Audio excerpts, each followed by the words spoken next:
Story of an old horse named Kaalu. In our village, there was an old man named Raghunath. He was 90 years old. His back was hunched, and he walked with a cane, slowly shuffling his feet. I remember him well, his wrinkled face, trembling lips, and the way his words were hard to understand. We all knew he was too old to work, and he spent his days at his grandson's house, sitting quietly in the sun. We were 4 brothers, and we loved riding. There was only one horse we were allowed to ride, Kaalu. One day, our mother gave us permission to ride, and we were so excited. We ran straight to the stable, where the coachman was already preparing Kaalu. "Who's going first?" the coachman asked, and of course, my eldest brother stepped forward first. He mounted Kaalu and took him for a long ride, around the fields and up the hill. We cheered for him as he galloped past us. Then my second brother climbed on Kaalu. He rode for a while, galloping up and down, enjoying every moment. We could see Kaalu working hard, but we were all too excited to notice. My third brother, impatient, quickly took his turn next. He rode Kaalu around the fields and through the village, pushing him to gallop faster.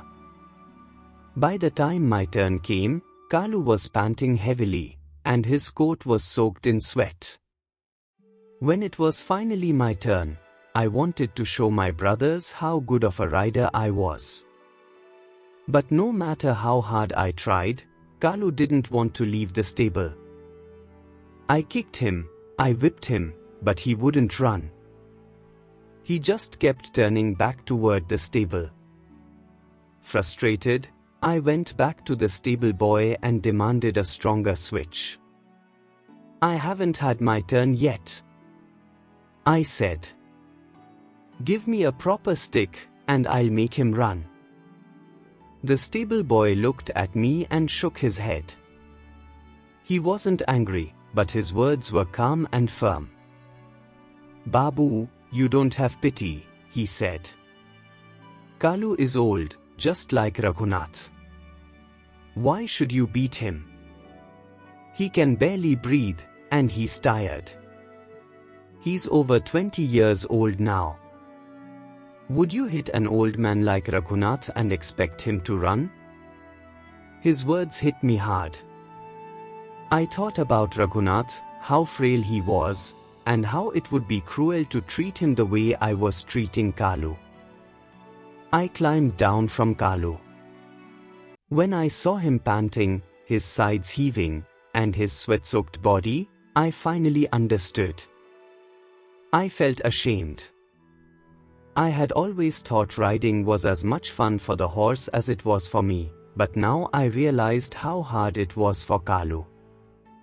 I felt so sorry for him that I hugged his sweaty neck and whispered, "I'm sorry." Since that day, I've grown older, and I've always remembered Kaalu and the wise words of the stable boy. Whenever I see anyone mistreat an animal, I think of old Raghunath and Kaalu, and how important it is to have compassion, not just for people, but for all living beings.